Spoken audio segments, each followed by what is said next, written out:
Hello, folks. Welcome to the Manly Pinterest Tip Show. I'm Jeff C., and you're not. Hey, thanks so much for coming today. I've got a great show planned for everyone here in the live audience. I'd also love for you guys to head over to manlypinteresttips.com and subscribe to our email community. That way you'll never miss one of the great guests like I have for you today. You can also now text Manly Pinterest Tips to 33444 on your mobile device. That's Manly Pinterest Tips to 33444.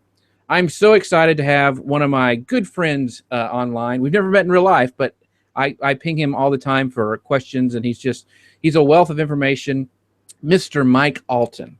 Now, if you don't know who Mike is, Mike loves to teach others on how to better leverage the internet and content to promote their business. He provides great articles and guidance on how to create blogs and other content that helps increase website traffic, generate leads, and convert those leads into sales. Mike maintains a blog and article archive at the Social Media Hat, but his primary focus is serving as the Chief Marketing Officer for SiteSell, where they help entrepreneurs and bloggers get their online businesses started. Mike, thanks so much for being here today, man. I appreciate it. My pleasure. Thanks for having me. Yeah, so as I'm talking with Mike, make sure if you guys have any questions that you ask them in the comment stream here on the event page, and we'll try to get to them during the show. Now, Mike, I know a lot of people in our audience are familiar with you and what you do, but kind of give us the backstory on how you got involved in social media and then eventually wound up at SiteSell. Okay. Well, it started in 1885 in the hospital. No, I've been doing this for a number of years now. I started the Social Media Hat back in 2012, and that was because I had discovered up until that point that I really like to write. I like to write. I like to teach through writing. And I specifically like to write about blogging and social media. Those are topics that really resonate with me. And apparently they seem to resonate with an audience. So I created the Social Media Hat to further that. And out of that came writing books, writing articles, consulting, teaching on blogging and social media and content marketing. And like you said, now I'm still writing for the Social Media Hat because I do love to write. But my main focus, my only client is SiteSell, where I'm helping kind of guide their marketing, and I'm doing a lot of writing for them. So if you want to read more of my blog posts, subscribe to the SiteSell blog. Gotcha. I have a question from Ralph that I'll get to here in a minute, but one of the before we get into crafting the marketing plan, and we do have some Pinterest news to go over that's been pretty big in this last week. So first of all, kind of the lesser maybe part of the news is Tailwind and HootSuite have integrated, and I know you're a big HootSuite guy. So what are your thoughts on this partnership? I think it's fantastic. So I know you've talked about Tailwind before, but for anyone in the audience who maybe hasn't really used it yet, Tailwind's a very Pinterest-specific product and website as a service. They offer a lot of different Pinterest-related services, including scheduling of pins and monitoring of that pin performance. So now, with this integration, you have an app within HootSuite. And HootSuite, if you haven't used it, has over 130 apps in the directory, which help extend that HootSuite functionality. So with the Tailwind app, inside the HootSuite dashboard, you now have a series of Tailwind streams where you can draft a pin, schedule it, have it scheduled to more than one board, which is really cool, I thought, and see all that scheduling at a glance. Mm-hmm. Yeah, I find it very helpful. It's very intuitive, at least for me, because I'm familiar with Tailwind, and I really like the way it works. So here's a tough question. Scheduling through Buffer or Tailwind, what do you think is the better option? Well, if you're only scheduling to Pinterest, I think Tailwind is a fantastic resource. And that's really the big difference to me. I mean, there's some subtle differences in how you use the tool. And certainly if you're familiar with one over the other, that's going to make a difference. But whether or not you want to schedule that piece of content to more than one social network, to me, that's the major differentiator. Because if you want to use HootSuite plus Tailwind, you have to have the Tailwind extension installed in Chrome, so that when you're on a blog post, so you've got an old blog post that you want to schedule out, right? Right. You'll be on that old blog post, and you'll use the Tailwind button to schedule that through Tailwind, and it will then appear inside your HootSuite dashboard. If you want to schedule it to Twitter and Facebook and LinkedIn and Google Plus as well, you'd have to add a second step to that. Mm-hmm. Whereas Right. with Buffer, you could do all of those at the same time. Exactly. Now I use both, and my opinion is like when I see a blog post, because a lot of blogs and a lot of even the big boys don't have a pinnable image, and so, but I still want to share it out to most of my networks. So I'll go ahead and use Buffer because I love Buffer, use it every day. Buffer for scheduling that out. I click one button, I can schedule across all my networks except Pinterest. Pinterest, I still use Tailwind, and I love it just because it just, to me, it's intuitive. Plus, it gives me a lot of extra stats. So what I recommend to friends and clients is that if you're just starting to really, Buffer would probably be the best choice. If you're really starting to get into Pinterest and really want to dive deep and see some of the stuff we're going to talk about in a little bit, and use some of those features, Tailwind may be the better choice for you and using them together. So that's my 2 cents on the Buffer versus Tailwind. The other thing is, I believe, Pinterest is limiting the scheduling features, official scheduling, to their marketing partners like Buffer and Tailwind who have access to their API. So there's more people now coming to this space for scheduling. Do you think this is a good or bad thing? There's going to be more pins scheduled and not people on the platform maybe pinning organically. What are your thoughts? Yeah, and it's funny that Ralph's in the audience because we discussed this topic on his show a couple of weeks ago. I think scheduling of content, is fantastic as long as it's done appropriately.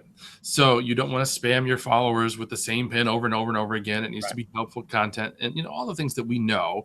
It's really common sense for business and for social media. And so the thing is, if you're going out there and you're doing it wrong, you're going to lose followers. Like I told Ralph, I'm going to unfollow you. Right. You're going to lose me as a follower if you're not being responsible in your scheduling. But scheduling as a concept is fantastic for small businesses. My audience apparently is most receptive to viewing pins and reading content about mid-afternoon. Mm-hmm. Well, mid-afternoon, I'm not on Pinterest. I'm doing other things. I'm working with my clients and writing and so on. I need that scheduling ability to have the optimum performance for my pins. Right. And I think to really optimize Pinterest, if you really want to boost your presence on there, is do a mixture of both. Like you said, is I pin in the morning, I pin in the evening, and I schedule stuff throughout the day. That just seems to work really well for me. Before we get any farther, I did want to pull this comment up by Ralph. He goes, oh, wrong one. I want to pull up this one right here. He goes, I don't want to be a jerk and ruin the show, but I demand to know why Mike sides with the Sith instead of the Rebels. So I have no idea. What Ralph is talking about. Yeah, he's holding up a Darth Maul mug, everyone who's listening. So anyway, very important stuff. Now for the big news. Pinterest has finally announced the rumored buy it now button with their buyable pins feature. Big brands are rolling it out, like Nordstrom's and Neiman Marcus, and it looks like e-commerce platforms, Demandware and Shopify will be the first ones to have that as well. So I call this as a big game changer. What about you, Mike? Yeah, I think it's brilliant. And it's really interesting because they're not the first social network to try this, right? Facebook has tried to integrate more e-commerce into that platform, and it hasn't worked. And that's simply because most people, when they're on Facebook, they're not looking to make a purchase. Mm-hmm. But the model of Pinterest and the culture of Pinterest has evolved into something very different from, say, Facebook.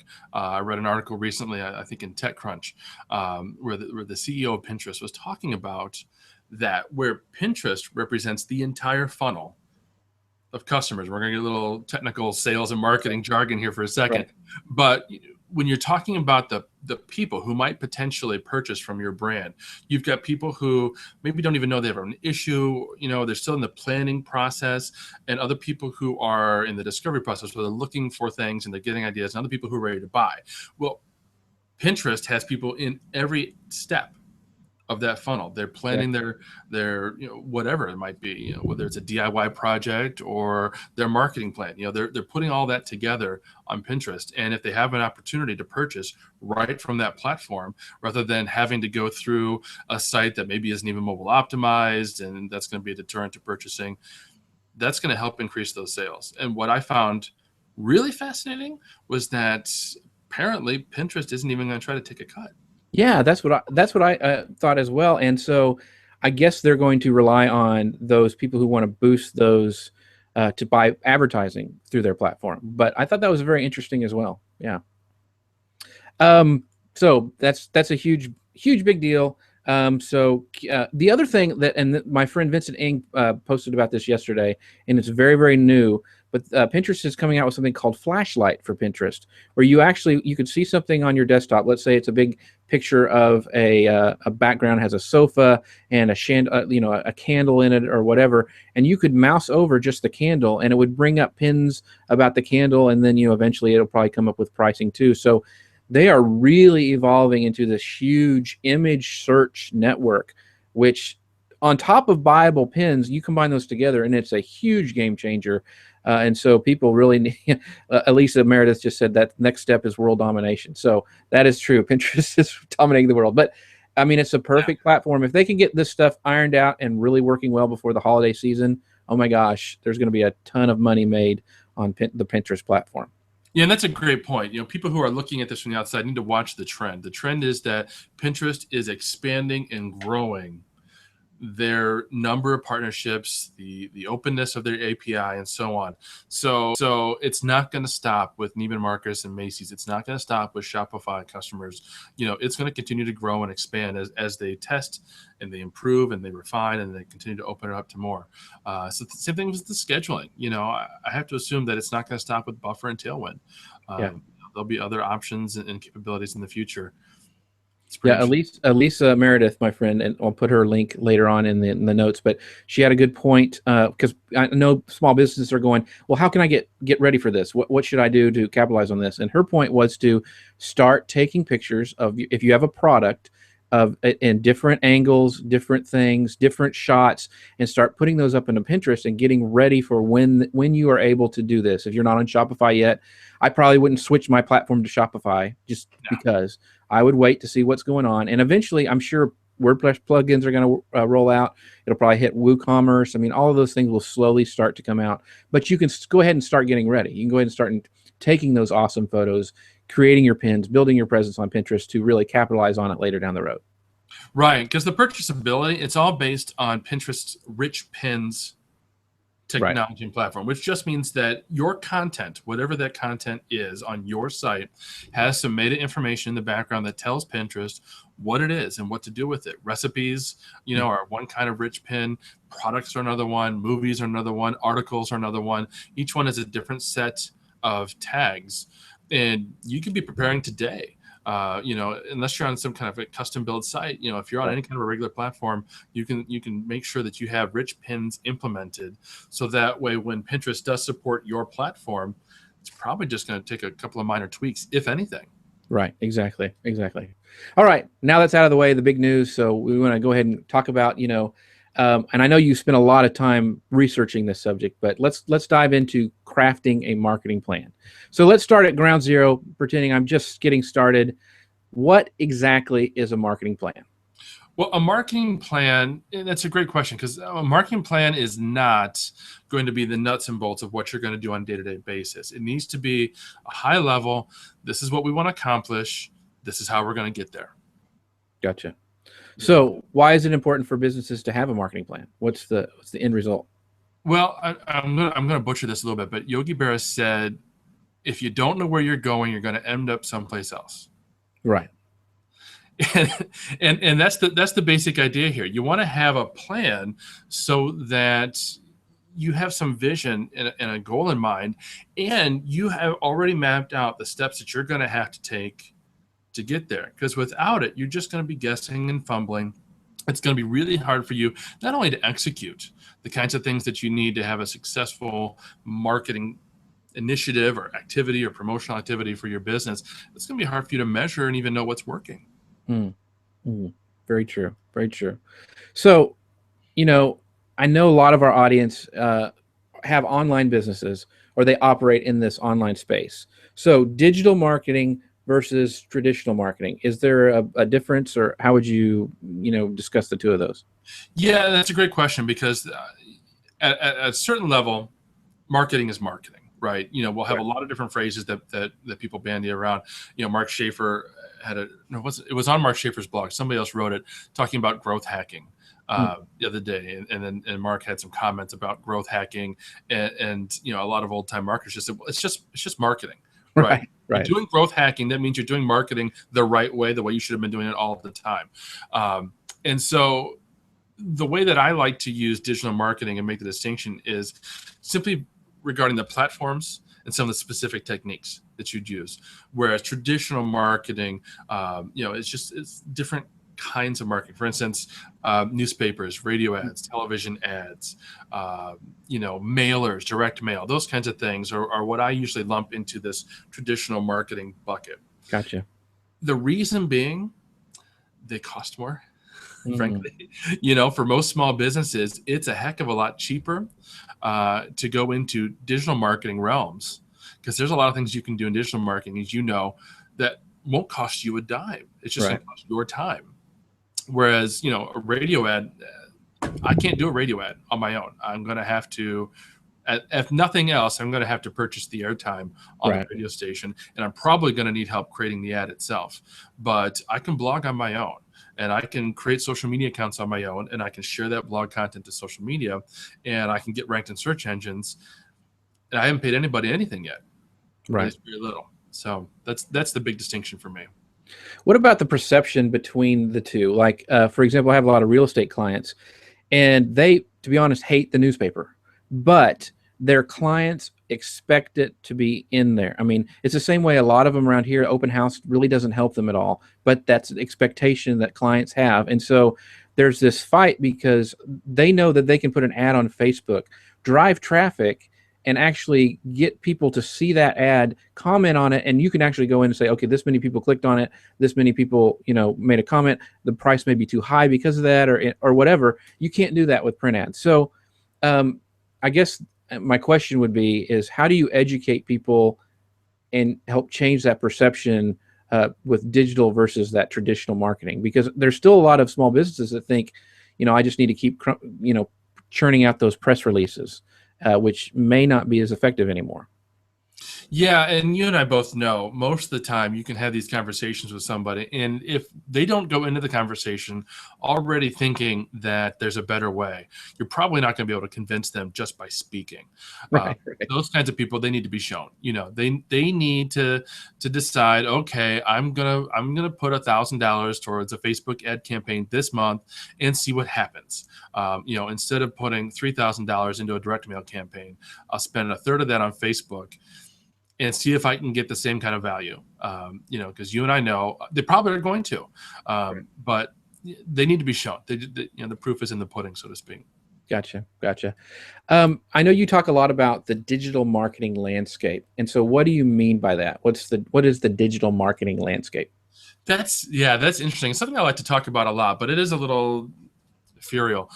It's this idea that digital marketing and the internet exists in a certain state today. We've got certain social networks today and certain ways that these things work together with blog posts and search and all these things. And it's changing. It changes every day. It's different from what it was just 5 years ago or last week.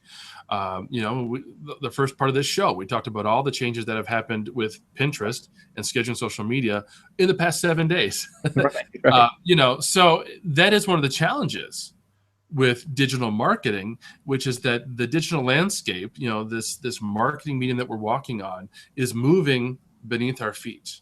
Mm-hmm. Television advertising, radio advertising hasn't changed significantly in decades.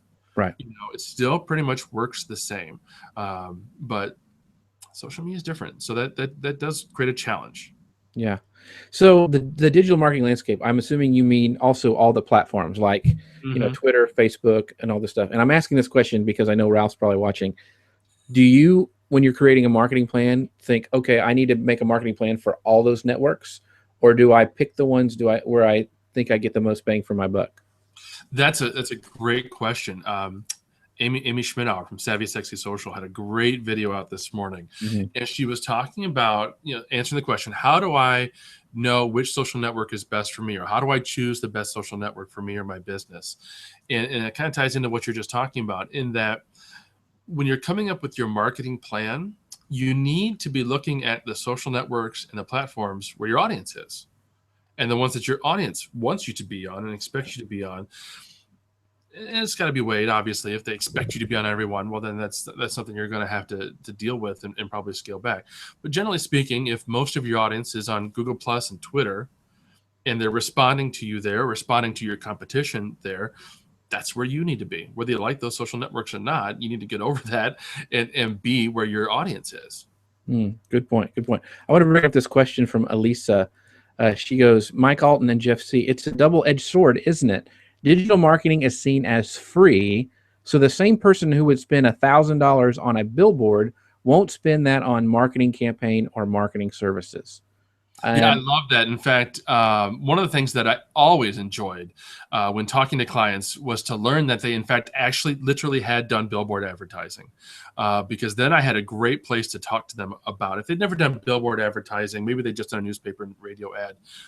It's a little different. But if you've done billboard advertising, you know what that costs. You're going to spend a minimum of $1,000 a month to have a big sign on the highway that people just drive by. You don't know if they're seeing it. The only traffic data that you have is literally traffic data. How many cars go by that sign on average on a particular day on that particular highway? That's all that you know. You can't even put codes and things on there. You put up a phone number and you hope they call you. So then you compare that to any kind of digital advertising at all. Doesn't matter if it's Facebook or Google ads or what. It's all trackable. And the impressions are the same as the traffic that you were getting on the billboard. So if I'm setting up a Facebook ad campaign for somebody or a promoted pin campaign, we look at the impressions. I say, well, that's the free traffic. That's the traffic that you were getting by the cars driving by the billboard. It's how many clicks and how many sales or contacts that you get. That's what you're paying for. Yeah, that's a great analogy. That's a great way to explain it to clients. It reminded me of that. I don't know if you've seen it on the social media, but it's that picture of that billboard, something like, texting kills whatever, and it says text 555 to what for more information, something like that. You can't put a QR code very much on a billboard. So I just that was funny. So, now I know a lot of business owners are thinking, okay, great. It's one more thing I have to do. I have to create a marketing plan and an online marketing plan at that. So what do you recommend for people to get started on creating a marketing plan that will work for them? Yeah, in fact, that's the beauty of having a marketing plan. Yeah, I know right now you're like, okay, well, that's one more thing I have to do. But if you have the plan, then from this day forward, you don't have so many of those one more things that I've got to do, right? If you decide today that you're going to create a profile on Facebook, Twitter, LinkedIn, Google+, YouTube, Pinterest, Instagram, Vine, but you're only going to concentrate on Pinterest and Facebook because that's where your audience is, and those are the platforms that suit your business, and you can create visual content that plays very well on those networks. You don't find yourself 2 months from now thinking, no, I still have to go to Twitter. Right. I still have to go learn Google+. Oh, I don't want to take any more Martin's courses. I'm tired of that. That doesn't happen because you've got the plan in place and the strategy. So now it's just a matter of mastering the techniques that are going to get you to where you want to go. Yeah, that reminds me. I listened to a guy on Michael Stelzner's podcast. I don't remember his name, but he talked about procrastinating on purpose. And what he was talking about is that when you go and do stuff like this, like set up a marketing plan and take the time now to set it up, you're actually adding time on later. Because if it takes you, like a day to do this, but you save 5 days in the course of the year, you're actually coming out ahead on the time. So I think, yes, it's a struggle at first to put together all this stuff and learn it and figure it out. But in the long run, it'll help you add time to your day. A couple questions I wanted to pull up is Pepper Ferguson says, yes, I agree. Go to the social media platform your market is on. Now I need to find that Savvy Sexy social video. Check Mike Allton's Google Plus account because he was the one who I saw it from today. It was a great video. And then Lisa says, great way to explain it, Mike Allton. The impressions are equal to the billboard traffic. Clicks and leads are the value add. Nice. So, very cool. Very cool. The other question I had for you is, okay, I've taken the time. I put together a marketing plan. I've started to implement it. How do I track if my plan is working? Yeah, and again, that's one of the really critical reasons of having that plan in the beginning. Like so many things that we might do, we want to constantly be testing and monitoring, experimenting, measuring, and then refining and starting over again, right? We don't want to make too many changes at once, because then it's going to be hard to measure exactly what worked and what didn't. I saw that a few months ago. I've got a post on my site, the how to create the ultimate LinkedIn profile, and it was doing very, very well in Google search. And so in February, March, I made a bunch of changes to it, because I was just trying to capitalize on that Google search. So I made some edits and I tweaked some things, and my Google search traffic went down by 50%. Down by 50%. Wow. I'd done something really, really wrong. Right. And since I had done 10 different things, I didn't know what. So I just had to start slowly rolling back the different things that I did. And fortunately, I finally figured out last week what it was. So I went 2 months of gradually declining traffic on my most popular post before I figured out the mistake that I made, corrected it, and it's like overnight the traffic started to come back again. So that's part of the reason of having that marketing strategy, is so that you can be measuring those kinds of things. So to get back to your question, how do you measure that kind of stuff? Well, it depends on what we're talking about, but you want to decide in advance what it is that's important to you, what it is that's going to make your business a success, what in fact is measurable. And the beauty of digital marketing is that every day more and more things become measurable. We started off just being able to, all we could measure was traffic. Right. Now we can measure social signals. We can actually track campaigns, and we can see if there's a purchase or at least an action of some kind, whatever that desired action is. We can track subscribers. We can track activity within email marketing, and we're starting to be able to track sentiment, search engine ranking, all these kinds of things that are becoming increasingly important. The technology is evolving. So at a minimum, you're going to want to be able to track how much traffic you're getting from your various activities, not just how much traffic overall came to my site yesterday. That doesn't tell me anything. Right. How much came from Pinterest? That's what I want to know.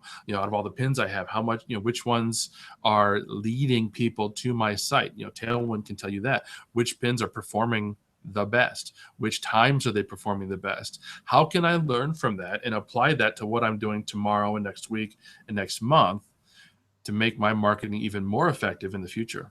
Very good point. Real quick, a question is from Pepper. She goes, I want to know what the mistake was. Well, the mistake was, and it's interesting. In my site, I've got categories and tags. My site's run on Drupal, but it's very similar to WordPress. So I've got categories and tags. And when I was doing my updates to that article, I added a couple of new tags. Some other things that occurred to me. I don't remember what it was. Professional LinkedIn profile, maybe. I don't know. A couple words that, they become clickable and linked, and they link other content, right? Well, apparently, not having the tags themselves aren't the issue. The issue was within my site, my tags and my categories are indexable, which means Google sees my tags and my categories as new content. Google clicks on a tag for LinkedIn, and they'll see all the content in my site that's also tagged LinkedIn. And it's the same content as on those individual articles. So essentially, it was a duplicate content issue on my site due to my vocabulary. So as soon as I de-indexed all the tags and all the categories in my site, Google said, okay, great, you're gold. Gotcha. Okay, back for tracking success. What are some tools that you use to track that? Do you use tools specific for specific networks, or do you have one that you kind of go to all the time? Yeah, and that's a great question, because there isn't one tool, unfortunately, and there may never be, because there's just so many different things. Right. There's tools that are trying. Google Analytics obviously is really, really important. If you don't have Google Analytics, you should have at least some way of measuring your site traffic, where people are going, what they're doing, and so on, whether you're using Webalizer or something else. But laughing at Ralph's comment. I know, I saw it too. So just ignore him and keep going. It's so distracting, Ralph. But then you have, your social media activity. What's going on in different social networks, and depending on which social networks you're using, you may or may not have all the data you want. You may be able to use third-party tools. For instance, HootSuite can give you Twitter data. It can give you Facebook data. And if you're a HootSuite enterprise customer, you can get Google Plus data. But if those networks are important to you, or you're not a HootSuite user, you might need to use a third-party tool like Steady Demand, or even Facebook, for instance, offers you most of that data right within the platform, so you wouldn't have to use a third tool. Right. If Facebook's something you want. Would you recommend using for people who are just getting started using like Google UTM tracking codes to like just set up some really simple campaigns to maybe track some stuff? Yeah, absolutely. And just to further explain what Jeff's talking about is anytime you share a link to a piece of content that's on your site, anywhere on any platform, you can add some additional code to the end of that link to help define where clicks on that link are happening. One way to do it is to add UTM short codes and campaign codes and so on. Another way is to use a link shortener. That helps a little bit. And that's one of the great reasons to use a tool like Buffer or Hootsuite, because when you're sharing content, most of the time those links are going to be shortened automatically. Mm-hmm. Good point. Okay, getting down kind of towards the ends, but I wanted to ask for those small businesses, is it okay? I've got my marketing plan up. Is it all right to pivot my plan? For example, I never thought 2 years ago that I would be doing the Manly Pinterest Tip Show. So I have pivoted kind of what I started doing. Is it okay to do that in your business, in your marketing plan? Yes, it's okay to do it in your marketing plan. It's okay to do it in your business. It's okay to do it with your content on individual social networks. Obviously, you want to be careful not to be pivoting too fast, because then you're just going in circles and nobody knows what you're doing. Right, exactly. And there needs to be data that supports the decision to do something differently. And when we say pivot, it kind of implies something a little more dramatic. We're not talking about a pivot when you decide that you want to pin at 2 p.m. instead of 1 p.m. That's not a pivot. Right. But if you decide that you want to start pinning a completely different kind of content, when you decide that you want to focus on Pinterest instead of Facebook, that's a bit of a pivot in your marketing plan. When you decide that you're going to change your business and focus on a more narrower niche within your industry, rather than trying to be everything to everybody, that's a pretty big pivot. Yeah, exactly. And it's so how long do you recommend, let's say they put the marketing plan together, how long do you recommend them to wait before they change something or to see if it's working out or not? And maybe that is one of the hardest things to figure out. I think, everything else is very mechanical, right? You can read about Pinterest and learn how to use Pinterest. You can subscribe to the Manly Pinterest Tip Show, and over the course of time, you will learn everything you need to know about Pinterest. But understanding when things are going well or they aren't, and when you need to make a change, whether small or large, there's an art to that. And it depends really greatly on you, your business, and the amount of data that you're getting. Because everything that we're doing, hopefully, is based, at least in part, on actual data. How much traffic, how many sales, how many subscribers, how much interest, right? Well, if you're just starting out, that's why this is so super challenging. If you start on Pinterest today, you have 0 followers.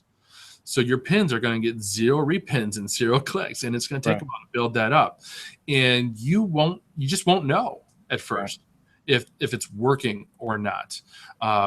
So it requires a bit of patience and a bit of understanding that, okay, I can't compare myself to what, say, Jeff's doing on Pinterest, because we're not the same. He's been doing it longer. He's focused on Pinterest, so the platform's probably going to work better for him than if I'm, selling glitter. It's just totally different. And I think that's one of the things that I see. I would tend to try it longer than stopping too short, because I see a lot of people who stop right in front of the finish line. And there's something about being consistent. For one thing, like most podcasts don't go past the 7th episode. And so I made my goal when I started doing podcasts that I'm going to at least do 10.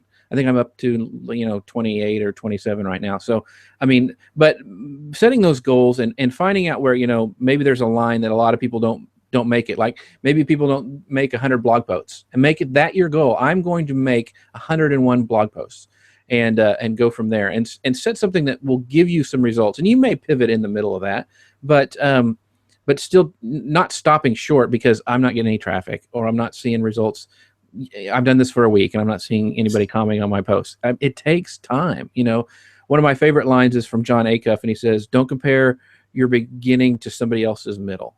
And I, like you were saying, I just think that's a great way to do that. And even Ralph came up with a good quote. He says, "On pivoting, a plan is only a plan until it's not the plan anymore." It was really deep, Ralph. Thanks for that.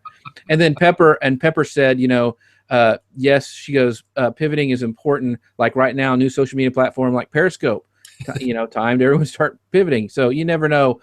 That may be the platform for you. If you think, give it a try, but do it and test it. Just don't throw everything away and do another platform. But very good points, Pepper. Yeah, and if you're thinking about a specific platform or specific technique like blogging, do some homework, do some research. There may be some guidelines out there. And again, like Jeff said, you can't necessarily compare what you're doing to what other people specifically are doing.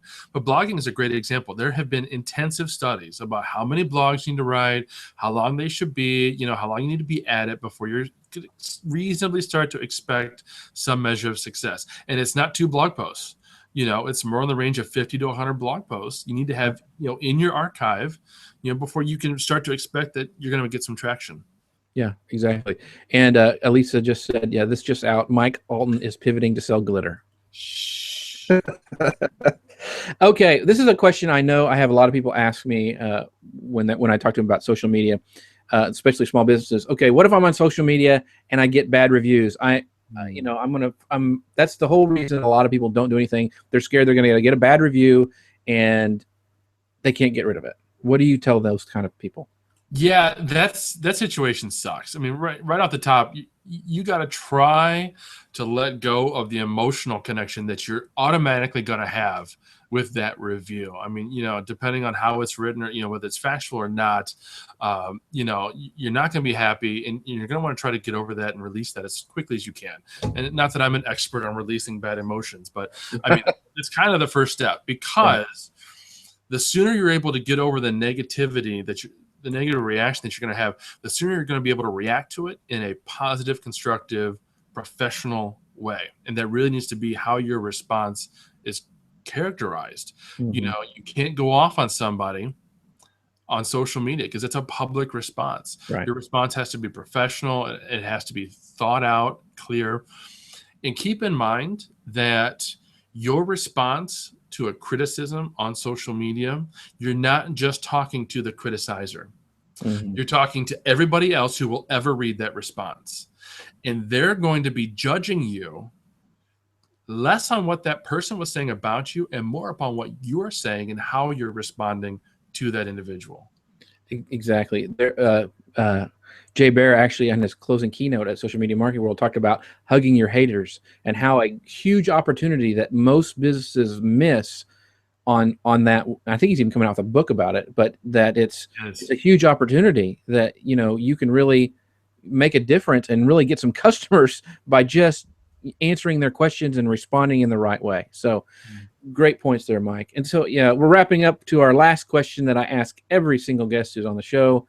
Mike, do you have any advice for guys who are just getting started on Pinterest, because this is the Manly Pinterest Tip Show? Yeah, and obviously, we've been doing these shows together for quite a while, so I've given a lot of different advice. My advice today for guys on Pinterest is to focus on the business. Focus on promoting your business, whether it's yourself as a brand or the content that you're creating for your business, like I do with blog content. Focus on that.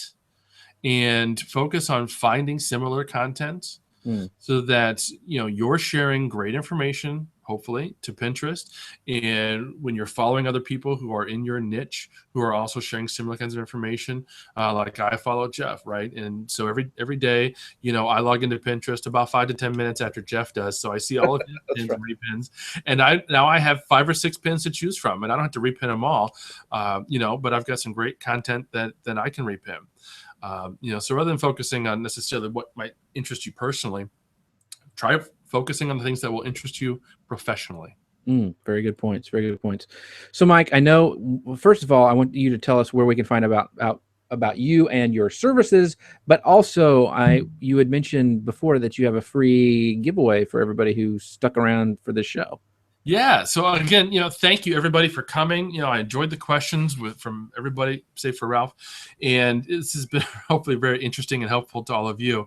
Obviously, I'm on Google Plus. That's my favorite, preferred, #1 social network, and most of my blog content's on the socialmediahet.com. And you'll find me carving a niche for myself on the SiteSell blog at sitesell.com/blog. But today's free gift is for everyone in the audience who is interested in crafting a marketing plan like we've been talking about.